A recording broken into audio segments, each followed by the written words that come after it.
thanks to the IIRSM for inviting me to give this presentation today. And hello to everybody, no matter where you are in the world, whether it's morning, afternoon or evening. I hope you're having a good day. A little bit about myself. So as you see, I'm involved in the risk advisory of Barnet Waddingham. My background has started as an engineer, but very much got into risk. And I'm currently heavily involved in emerging risk, where I chair the British Standards Committee on Emerging Risk. And I represent the UK as one of the experts on the International Standards Panel for Emerging Risk. So that's perhaps enough about me, and let's get into this topic, which is very timely at the moment: risks arising from highly disruptive events. I will talk for probably about 35 to 45 minutes, and I'll be happy to answer any questions that you may have at the end on this topic.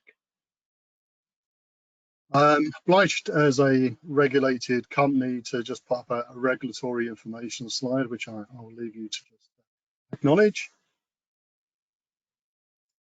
So what's on our agenda? I would like to start our session by talking about disruptive events. Where do they come from, sources, etc. That would naturally lead into a discussion then about the nature of these risks. And then finally, you'd be pleased to hear that we're not going to leave you high. We're going to start talking about ways in which you can approach the management of all types of risks. So that's what we have on our agenda today. And I'll move to the very first subject now. And let's talk a little bit about what disruptive events are and where they come from.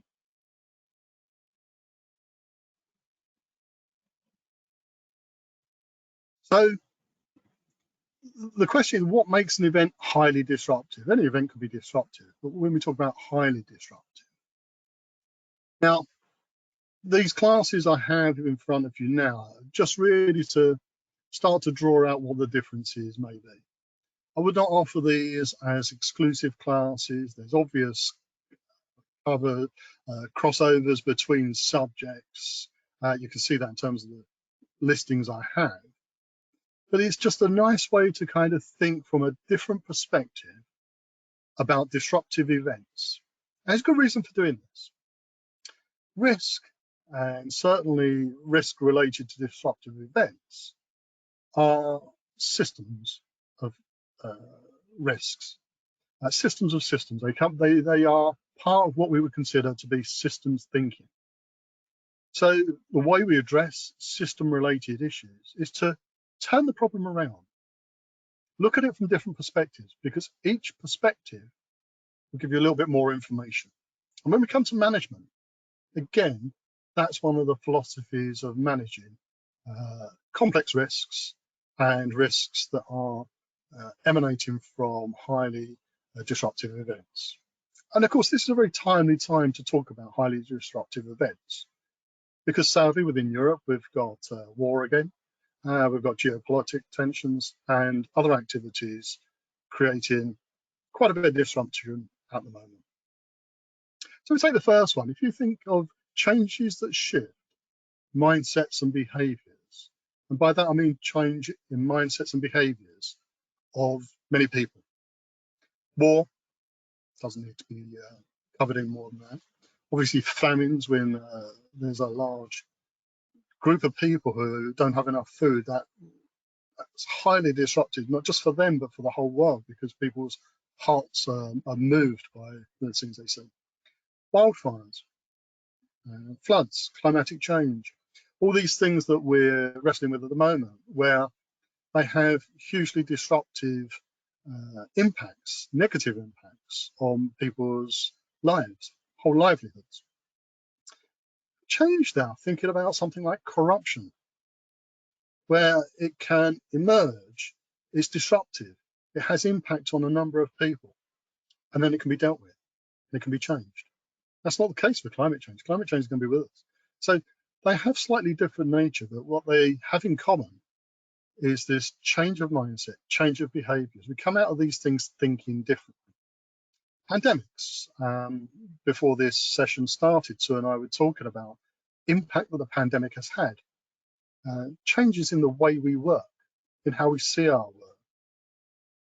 Now, thrown in a couple of interesting ones here. For those of my age, they will remember Live Aid, which was a big concert in 1985, which was driven out of one of these famines. And it was one of those situations where it really caught people's attention, raised the topic up in people's minds. And it was a real mindset and behavioral change, because the world reacted differently to that famine after the Live Aid event. So you had a highly disruptive event such as a famine that the world was coming to terms with. And on top of that, then something that happened within a sector you wouldn't normally expect, the music sector, which had, again, another layer of disruption, another layer of change and shifting of the mindsets and behaviors in that instance for good. And of course, email changed the way we communicate and exchange information. Text, again, when mobile phones come out, the original purpose, of course, was to hold a voice call. Text was just a feature that was available in the technology. I was working in the industry at that time, and yet it took on a life of its own, and text has become just a natural way of communicating when we only want to pass a short message. That probably leads us nicely into the second one, social technological changes. And often when we think of disruption, many people just think of the disruption that comes out of technological change. I'd like to kind of draw out some of the differences here. We talk about internet and mobile connectivity a lot, but it's not because we want internet. Internet itself is just a carrier technology, as is mobile connectivity. What we want, and where the disruption comes, is from the information that the internet carries and what the mobile connectivity allows us to do whilst we're on the move. And so for this category, I would highlight where you've got social technological changes. The actual disruption comes from the information that's being carried. So if you think of the #MeToo movement, how that changed people's attitudes, led to people who had got away with crimes in the past being called and kept to justice, the Black Lives Matter movement, even new technologies like TikTok, where they present different sides of people's characters, have actually been quite disruptive, and they're based on social technological changes which provide us with a capability. Of course, we can't talk about disruption without talking about global economic changes, financial crises.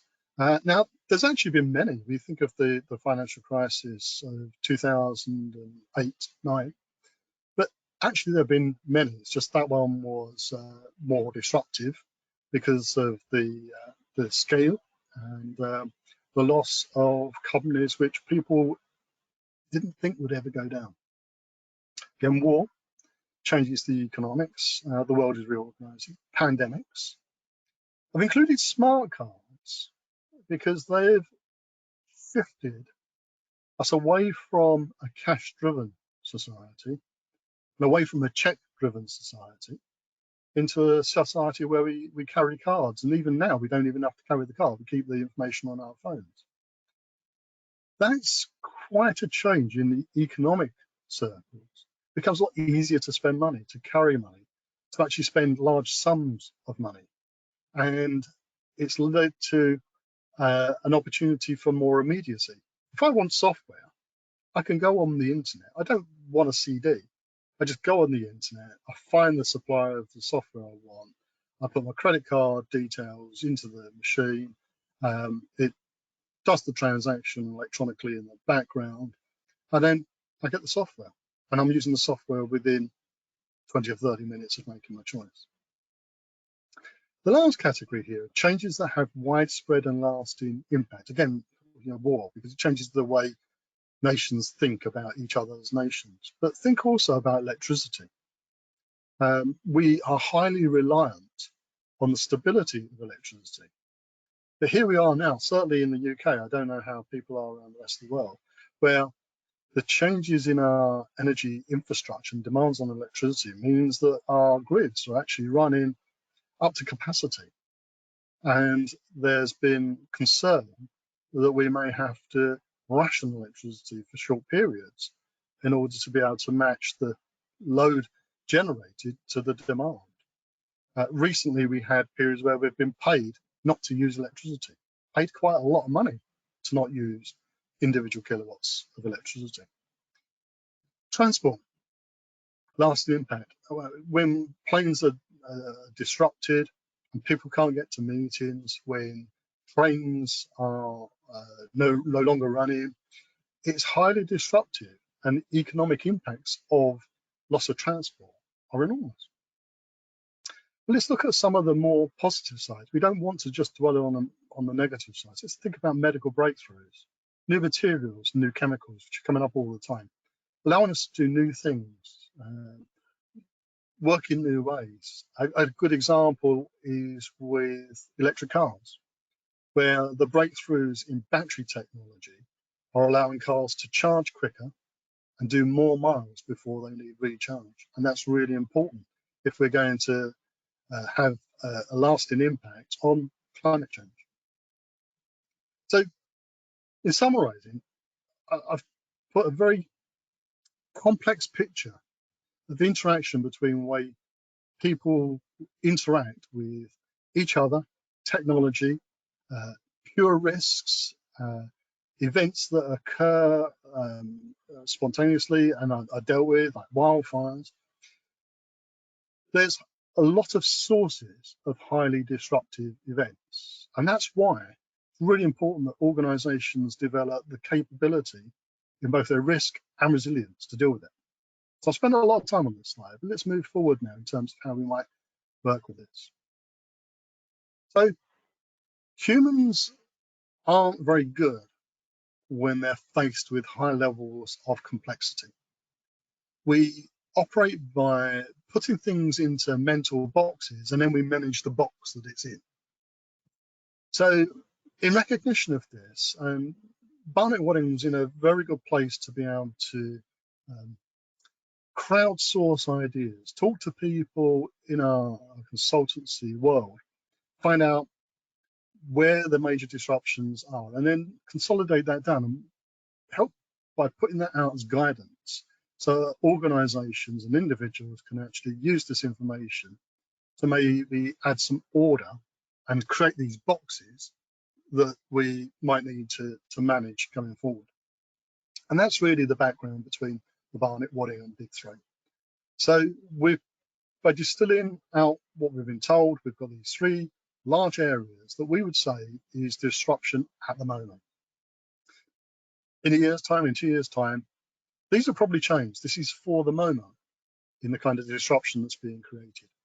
So geopolitics, tensions with the war, obviously, but you've got to look deeper than that. There are tensions outside Ukraine. There's a lot of tension in China and the South China Sea. There's a lot of political tension. If you think of our supply chains, whether we are integrators of products or services that come from the Far East or not, all our lives are dependent on products. So were there to be major disruption in the Far East, we would all see the consequences through the unavailability of products. So second-hand cars have risen in value because the chips needed to make new cars were in short supply. So you're buying a second-hand car and you're paying more money for it. And that is a supply chain related issue around geopolitics and technology around at global level. So geopolitics is definitely one of the areas where we say, look at this, sources of emerging risk, sources of disruptive events. That's one of our big categories. Now, climate-related disasters, what we're talking about here is we've already got one degree, notionally 1 degree of global temperature rise embedded in the climate change system. And that's having an effect. 1 degree over something as large as an ocean is an awful lot of energy. And that energy finds its way into windstorms, it finds itself into changing weather patterns, which is why over the last 10 years, we've seen more extreme weather than we did for the last 50 years before that. So this category is saying, think about what happened last year, because the disruption you had to manage last year, you're probably going to have to manage again this year and the year after. And more to the point, it may even get worse. So we wanted to highlight the way we need to respond to these climate-related disasters that are occurring at the moment and giving us what may be described as some pretty wild weather. And that's separate into the third class, where we're talking about environment, social, and governance. Where under the environment, we would incorporate changes yet to come, but also that whole movement of respecting our environment, changing how we do business. So if you set aside the first two, geopolitics and climate-related disasters, go back maybe 10 years and just presented ESG, that in itself would be the source of sufficient disruption to be of great note and something that organizations should be dealing with and managing. So that's why we've got these big three. As I say, there's other sources of disruption. And were we to start to look forward at areas of disruption that organizations will need to look at to managing, we can think of technology. The obvious candidate there is artificial intelligence. If you go back to my original slide, artificial intelligence will have multiple impacts across a number of areas of our lives. And that's one of those situations where we can foresee how highly disruptive it will be, or how disruptive it's actually starting to be, because we already have instances of artificial intelligence embedded in some of the technology we have, but also becoming embedded in things like robotics. And that will have a profound effect in terms of how societies produce wealth going forward for a number of years. There's bound to be more social change. We're bound to see more movements driven by the connectivity and that human power that the internet gives. And we're bound to see more system shocks. Now, we've just had a pandemic. The pandemic's come out of behaviors that we have been engaging in for many decades, and globalization. And unfortunately, the reality of that is that it may not be another 100 years before we see the next pandemic. We could see pandemics becoming they may be regular, but we can see the potential for pandemics to return. I picked up on their weather bombs. This is quite a new twist on the climatic change. The weather bomb that hit the United States at the end of 2022. Massive drops in temperature. People who never had to deal with that temperature drop before having to deal with it. We can expect more of this wild weather related to what we can call system shocks. And that leads then over to the right-hand side of the slide you're looking at now, emerging risks and frontier risks. So if you look at the World Economic Forum, they talk about these frontier risks where you have a dramatic change in technology, but largely they're being looked at as emerging risks, where it's difficult to define. There isn't really a way of defining emerging risks, but the way it's starting to manifest in people's minds is risks where the body of knowledge is yet to exist in order to manage those risks. So something like artificial intelligence propagating in through society, we don't know how to necessarily manage those risks. We've got to learn as a society, as a global society, how to manage these new risks. And that makes them more disruptive than risks that we have some knowledge about or can access some global knowledge base in order to manage. So an organisation's moving into a new geography, they're probably not the first to move into that geography. And there's information that they can tap in order to make the consequences of that risk less disruptive. They can make preemptive, take preemptive measures. The other thing I would like to draw attention to is it's not just about the disruption, but it's how the disruption is received by the members of society. And the easiest way to make this point is to look at the different generations and their attitudes towards disruption and events. So we go back 1925, 1945. This is the silent generation. I mean, this is the oldest of people in our society who went through large areas of disruption without technology, and the attitude that emerged was just keep going, just don't complain, keep going, ride with the situations. You then got the baby boomers, where we benefited as a baby boomer, we benefited from the post-war economic changes, and that made our attitudes different. There was an attitude of accumulation, wealth and materials. We move into Generation X and the millennials, where wealth and materials are lower in importance to experience. And you'll find millennials spending more money on having an experience. And that's a mark of a different attitude to social events. And of course, we've got Generation Z, which are coming into our workforce now. And then we've got Generation Alpha, 10 years and under. And we're yet to see what that generation will value and how they will deal with disruption. Good example is this issue of electricity. We've become dependent on electricity, whereas the silent generation, to some extent the baby boomers, remember situations where electricity supply was less stable.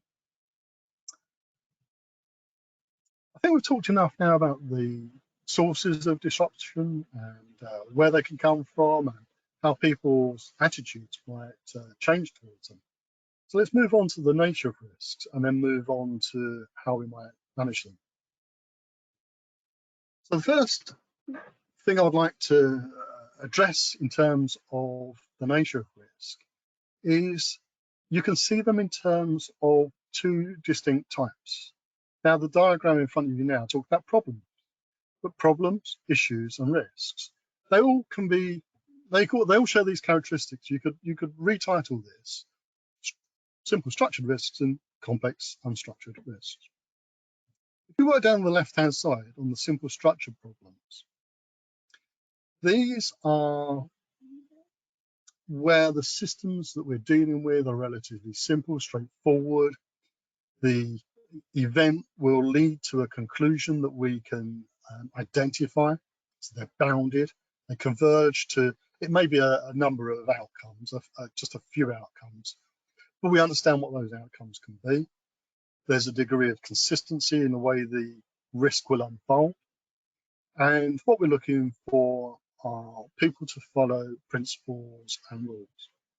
So in many cases, safety is an example of this. And that's not to malign safety. Safety is one of the most important risks.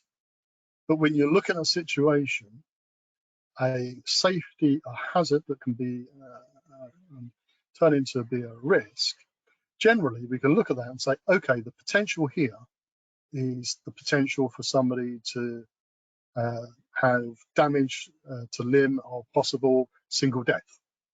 Because we can see the way the safety situation may unfold.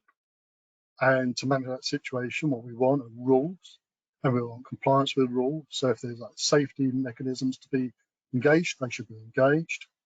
And to that extent, it can make them relatively easy to control, notwithstanding people's behavior. On the right-hand side, we think of complex unstructured problems. They tend to be more strategic.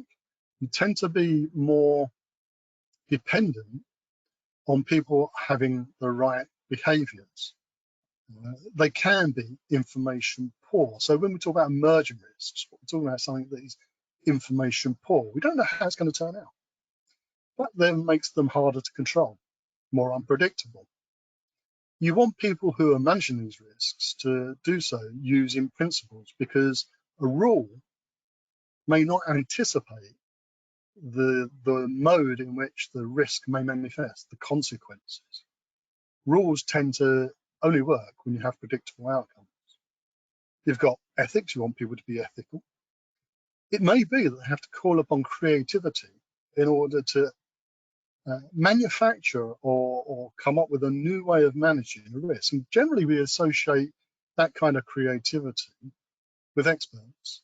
People have seen situations before, they've managed those situations, they're faced with a new situation, but from their training, their expertise, and their competency, they're able to extrapolate from what happened before into create a new solution to a problem. An example here, which you really may not think is a good example of creativity, was one of the things I've researched was the downing of the 777 at Heathrow. That kind of accident where the engine loss was very close to the ground had not been part of the remit of situations that were thought about before.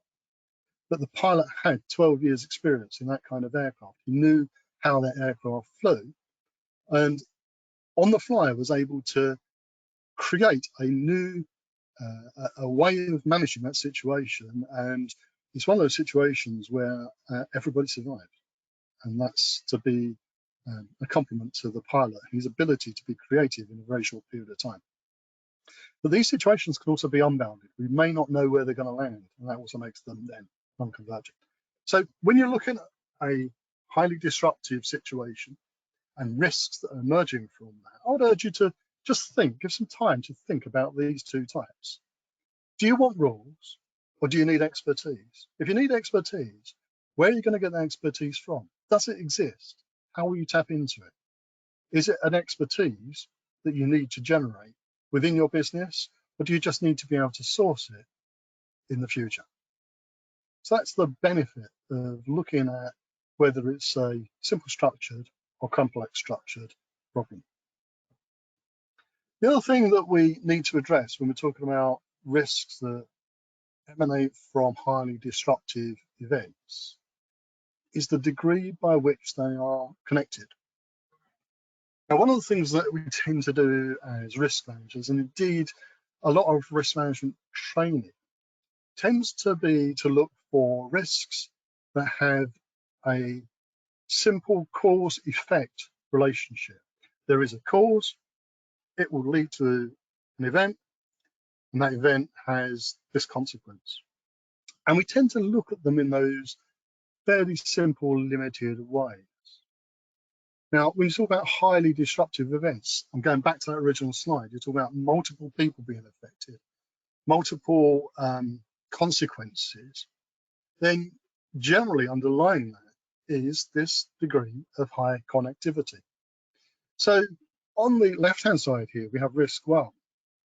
It may have risk 6, may generate risk 6, and may have some consequence, but in general, it's not leading to highly connected. It may still be on our agenda as a highly significant risk because of the impact it will have, but it's not highly connected. If you compare that then to the diagram on the right-hand side, where what you have with risk 6, linking back through, is a highly connected risk. So when we start to tot up all the consequences, it may be that we need to manage risk 6 with more diligence than its likelihood or its impact may warrant. And what we're seeing within risk management now is less emphasis on impact and likelihood, and more of a recognition of principal risks that need to be managed. And that shift can be linked to how connected a risk may be.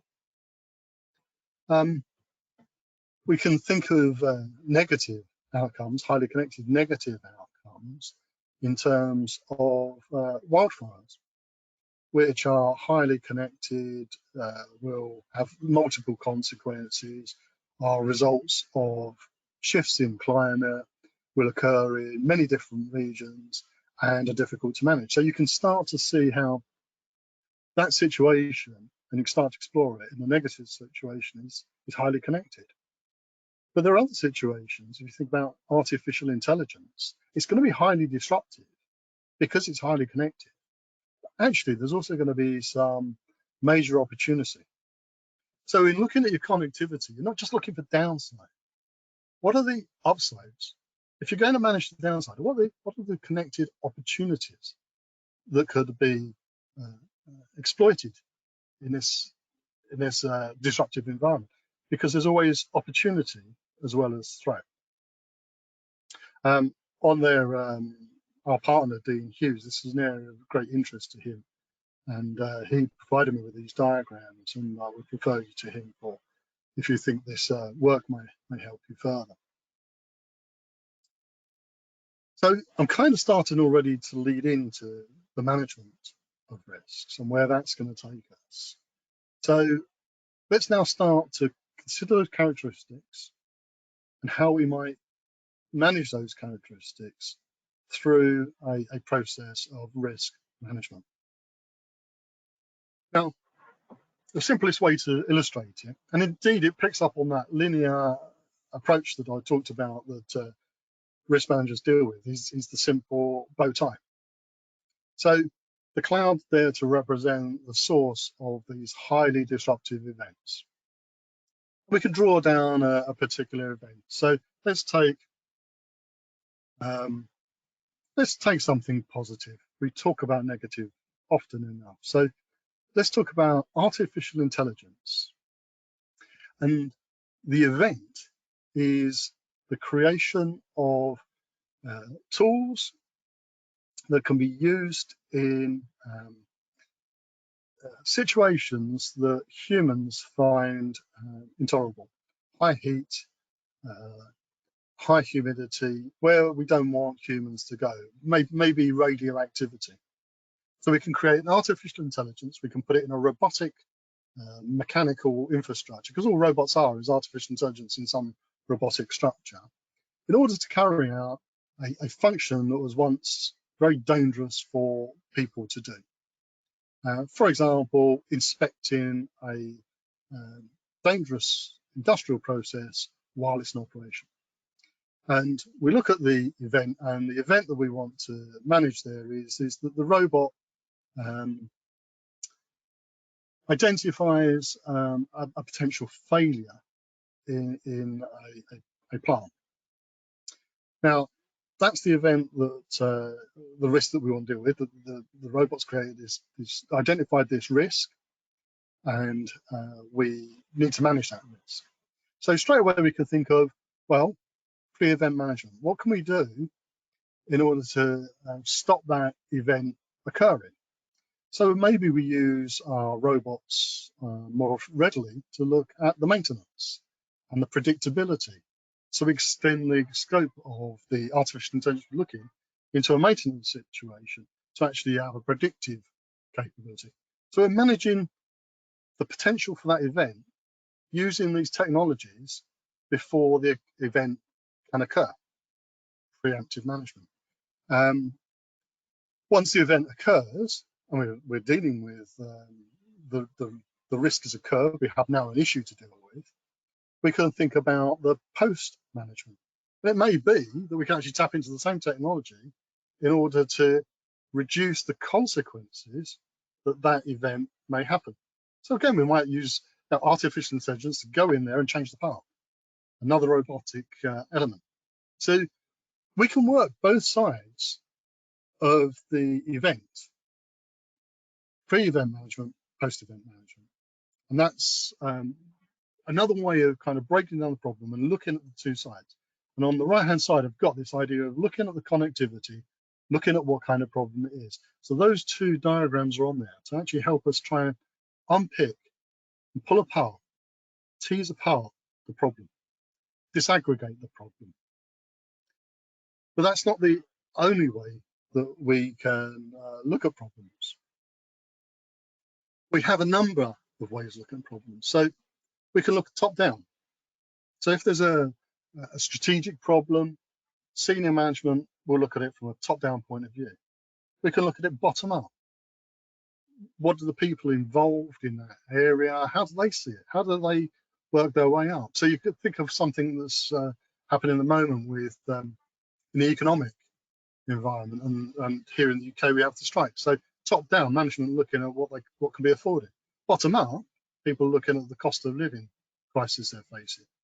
And there needs to be a discussion and negotiation in order to arrive at what's fair and just. So you can go top down and bottom up. But alluded to it with the last slide, you can also disaggregate a problem, break it down. What's the event?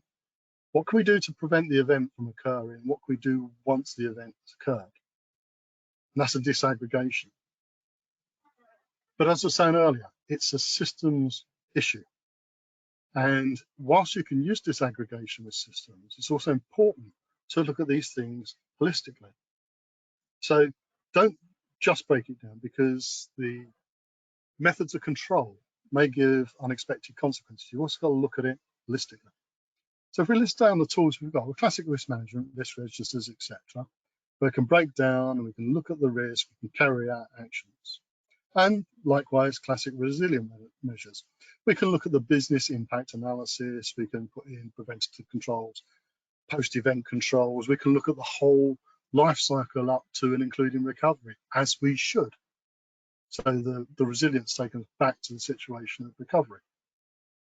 We have other situations though. We can use gathering information, this class of risk where the information may not be fully available. We can use teamwork, we can use crowdsourcing, and we can use classic strategic methods to understand the dynamics of the situation and where that then might lead us. So these are other tools that we can use. Particularly important these days is the crowdsourcing. If you think about what happened in the pandemic with masks, the science at the time was saying masks not helpful. If you looked, more and more people were thinking, yeah, I think I will wear a mask. So the crowd started to choose masks before the science backed it up, and the wearing of masks was made mandatory. So there's an example there of crowdsourcing and wisdom in the crowds. But where I want to go with this next is what can tie all this together in holistic view. And for that, I would like to talk a little bit about scenario analysis. So what's a scenario? And the definition I picked up there, a description of a possible future situation. See at the bottom there as a note. There's a number of definitions, and this one is just something that's occurred in a number of written publications. But the idea here is that you're looking at future situations and the path of development which may lead to that future situation. With scenario analysis, there's no single type and there's no standard methodology. They have emerged from a need to understand what the potential outcomes of a future might be, or choosing the future what you want to occur and how you might arrive at that future. So there's been a number of ways that scenario has been used. On the right-hand side, really, I'm trying to pull out what are they good for? Well, connecting the dots, understanding that connections between risks, exploring the potential situations that could unfold if you've got an unbounded problem, exploring what unbounded might mean. Gap analysis, what don't we know? Because you've got this holistic view, it starts to allow you to highlight what data is missing. They're very good tools for communicating. You can show someone or share with somebody scenario analysis, and they will immediately start to see the connections as a very good communication tool. It really fits the way humans tend to think and learn. Use goal setting. What do you want to achieve? And how would you get there? Most importantly, once you've created the scenarios, you should use them for decision making. And surprisingly, I see a long lot of people getting involved in writing out scenario analysis never mention decision making. But the reason for having the scenario is to inform your decision making, whether that's how to deal with the risk or because of the risk. So informed decisions is the goal of having a scenario. And indeed, formulating a strategy, how might you take on risks, keep them within your risk appetite, and what risks might you want to avoid by taking your business, your organization in a different direction. So that's the purpose of scenarios. There are different types because not all scenarios can answer all the questions. So having said there's no standard type, these are general classes of type that you might come across. Event driven. If this happens, what will be the outcome? If there's a change of government, what would that mean for our taxes? If we engage with artificial intelligence, what does that mean for our products? Financial, just spreadsheets looking at the range of profit and loss that might be incurred, how much investment might be necessary, how much investment might be at risk, might be lost if the venture does not succeed, and indeed how likely the venture is to make that profit. Alternative futures. If an event's going to happen, asking what might be different, and that may take a number of channels. So using the example I just used, there's going to be a change of government. What might happen in a tax situation? What might happen in terms of investment for R&D? What might happen to our economic environment because we're exporters? What might happen in the global political view because we're reliant on global supply chains? Now, I don't like the name of the next one, wargaming. It's about how people behave, because when systems change, people react to change. Backcasting. If we want a situation to be a certain situation, so we come with the outcome, we can work backwards. And of course, stress testing to see how the extent to which our thinking and our models and our strategies for managing risk and resilience are robust. How robust are they? In terms of perspectives, you can think of evolution. Everything's going to continue as it was. Revolution, something new and fundamentally change has occurred, and how will that change our situation as an organization? Goes around, comes around, cycles. Everything will just expand. Lone Ranger, my generation. I think you get the point. Generalize the steps. What questions do you want to answer? Again, a lot of people don't think about the questions they want to answer when they start to put scenarios together. Gathering your data. Choose the type you want. Start to build your scenarios, and there probably will be more than one. There should be more than one. Identify gaps. How plausible is the scenario? Again, a step that's often missing. How plausible is the scenario you've created? Is it still within the realms of plausibility? The diagram on the right is showing the relationship. Whichever one of these you're working on, if you think of these as little wheels turning, turn any one of those wheels, each of the other wheels gets nudged. And you need to rethink from that perspective. So if you change your questions, it might change the gaps and assumptions that you need to make. It will certainly change the quality and validity of the scenario you produce. So what I've tried to illustrate with that diagram is that this is a very iterative process that's approached in a linear way. I've called it an interference process because each step interferes with the other. And the very last point's the important one. Use the insight it's created to make decisions. So just summary. Risk and uncertainty is more complex to manage now from the highly disruptive events. We live in a highly connected society. Helps to understand what kind of risk you're dealing with. Just take a step back and think what kind of the risk is. Information being key in that, of course. Use all the tools you've got at your disposal to manage it. Don't be satisfied because you've identified the risk, you've got the impact and the consequence and the plausibility. Think about all the ways in which you can manage it through both risk and resilience. Consider using scenarios if you don't already. And for this whole area, these tools that we talk about, then please feel free to use the Barnett, Waddingham portal. And of course, as a team, we're ready to help you should you need to be. So my last slide really is to remind you about this portal and the location of the portal. As IIRSM members, I believe you have access to this through a partnership model, and the content's regularly updated. So please visit this website and our portal regularly. So thank you for that. I've gone, I think, 46 minutes, and I would like to invite Sue now to ask the questions. Yes, thank you, Keith, for such an informative session. So we do have some questions. So the first question is all about if risks aren't static but are in fact sort of interlinked, how can we effectively deal with these? Is it by looking at some of the connectivity or all of the connectivity between them?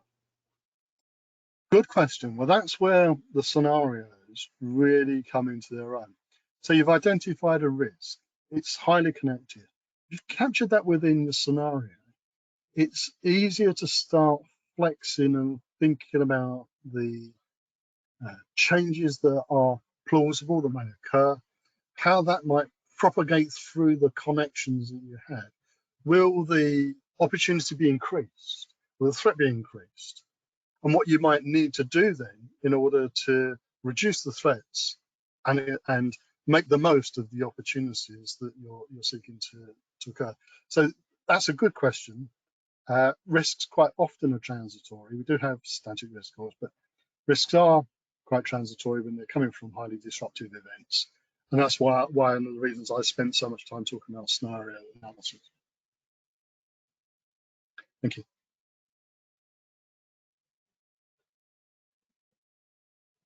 Sorry, would we ever be able to capture all of the associated risks? Oh, yeah, I mean, risk management, when you look at the standards, they talk about comprehensive sets of risks. And that is really an aim and not something that we can ever achieve. And in fact, in putting this together, there was something I was going to tap into. Quite often, the signals start very, very small, whether they are large threats or large opportunities. The example I was going to use actually was Larry Page and Sergey Erin, who two students at Stanford who actually didn't like each other, but they come together and recognized each other had something to offer. And that was the start of Google. So, you know, we talk about collecting all the risks. There's a point where things come above our horizon and we start to look at them. So if you look at the strategy for emerging risk, you start to spot something that's got a small signal. You don't know quite whether it's going to become a large risk or a small risk, but it's got your attention. So you monitor it. And then you start seeing events and you start seeing consequences. So then you make a decision as to whether this is now a significant risk to manage. So there is this idea that you should continue to look at your risks. You should have horizon scanning ongoing when you are working in a highly disruptive environment, when you're having to deal with highly disruptive issues, such as we have at the moment, turbulent times. You should continue horizon scanning, looking for the small signals, the ones that get your attention. Quite often, it's the people who really understand your business most who will have that sixth sense to say, you know what, this is significant. And there is value in that level of expertise. And then you should monitor those risks and see if they truly are or not before you start spending resources on them. So short answer is no, you can't spot them all, but horizon scanning, bringing them into scenarios, that would help. And would you also say that communication from the bottom up within an organisation is really key, because those are the people that will possibly know your business well? Indeed, yes. You know, everybody has a different perspective on the business, but one of the often underestimated values is when somebody has been in a role for some time. I remember a conversation I had with a chief executive of a manufacturing organization who had a attitude of hire and fire, we pay less, churn in the workforce is high, I don't care. And the conversation was, well, here's the situation. If someone's been in their role for a number of years, it's part of our human nature. They learn what they do very well, but they also learn upchain and downchain what others are doing. And in the situation where the system comes under stress because of a turbulent event, a risk, an impact, a consequence from some other area, you then become reliant on that person's ability to adapt and go into a crisis management, unstructured mode in order to help the resilience of your organization. And after that conversation, I think that chief executive did have a bit more of a respect, because then start thinking about, where do you need to have that expertise? And we're talking exactly about that bottom-up expertise, the people who are doing the day job on a day-to-day basis, and recognizing the value that it's more than just what they do as a job spec or as a process. Humans are like that, they can extrapolate. Thank you. Okay, Any other super. questions? Okay, yes. Do you think that COVID helped to highlight the importance of managing disruptive events and has helped companies to ensure that various measures are in place to minimize any disruption to the business? Massively. And I've been involved in some of this work. So, pandemic, it appeared on the National Risk Register. It was on a number of companies' risk registers, but not in a way where people are actually given it much thought in how it would turn out. For example, lockdown was not perceived to be a major way of addressing a pandemic. You know, lockdown, whilst you develop the vaccinations in order to do it, it wasn't in most people's minds. But now with this side of the pandemic, we look back and say, well, yeah, you can see why that was a necessary way of managing the situation of pandemic. Again, within government, there's been moves to look at highly impactful risks, catastrophe risks, and look at the consequences that may come from such events and what we might need to do now to manage them. Back to the sort of bow tie, you know, here's the event. What can we do before the event to stop it from occurring? What can we do if the event has occurred? How can we manage the consequences of those events? So massively, COVID has had massive impact on that. It appears still in a number of papers written around resilience, national preparedness. It appears in company discussions in terms of being prepared, because a big organization doesn't want to be caught out twice. So it's been seen in insurance circles as a rising, people taking pandemic insurance and business interruption insurance. So yeah, massively. Okay, thank you. And somebody said they're interested to hear you talk at the beginning of your presentation about viewing risks as sometimes being positive. And is that a good way of, and a helpful way of, an organisation changing its behaviour and attitudes towards risk? I never talk about risk as anything but being threats and opportunities. The only reason for engaging with the threat is because it's linked in some way, that connectivity we talked about earlier, to some opportunity. So, you know, we open a facility in a new country, we engage with all the risks of currency exchange, clash of cultures, all those risks, all those threats that we engage with, because the opportunity to have higher revenues drawn from another source and help maybe mitigate imbalance in our accounts going forward. So if you're engaging in threats, even things that are only considered to have a downside, such as a safety risk, it's got to be because it's linked in some way to some benefit. So thinking of something like riggers, so you know, climbing tall structures, mounting antennas, so they have to climb tall structures in order to service antennas. The risks, the safety risks, all downside. There is no upside to somebody having a safety accident while they're climbing an antenna mast to service an antenna.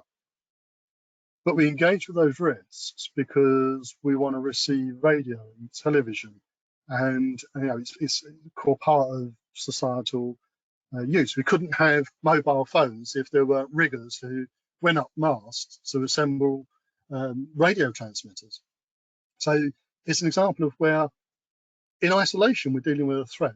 In a wider view, that threat is linked to an opportunity. So I always urge organizations, whenever I'm doing consultancy, to think in terms of threat and opportunity. If you only ever look for the downside, guess what? You'll only ever see the downside. Good example of that was a power station, coal power station in Ireland. And it had to go over to burning coal. It was originally around burning gas. The problem was, what do you do with all the burnt coal? If you see that as a threat, it's a cost. What they actually started to do is say, well, is there any value in this? And it got sold on then for use in cement and road building. So they turned a threat, a cost of getting rid of all this ash, into an advantage, an opportunity that earned revenue rather than cost them money. So yeah, threat and opportunity every time. Super, thank you. I'm just seeing if there are any more questions, and I don't believe there are, but thank you for asking those questions, everybody that's attended today. So I think we'll leave it there for today. Thanks again to Keith for sharing his knowledge with us, and thank you for everybody that's joined us today.